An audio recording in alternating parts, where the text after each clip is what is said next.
Updated Heyday to version 1.69 and now your iPhone won't even launch the game? Fret not, as we have got you covered. Many are reporting the exact same problem since the Valentine's update dropped yesterday. The crash happens the moment you tap the Heyday icon, your screen flashes black or shows the game logo briefly, then kicks you straight back to the home screen. The bug seems tied to specific iOS versions and device models, with some iPhones working fine while others crashing instantly, even within the same household.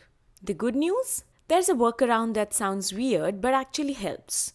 Multiple users discovered that simply changing your phone's system language, then immediately switching it back, lets the game open normally. As for how to try the language fix yourself, go to your iPhone's settings, tap General, then Language and Region. Change your preferred language to anything else like French, Spanish, or whatever. Wait a second, then switch it back to English and try opening Heyday. The game won't crash for you anymore. Supercell support team has at least acknowledged the issue. One of the players shared a support response on Discord that admitted the problem is indeed related to the latest update and asked for patience while the team investigates.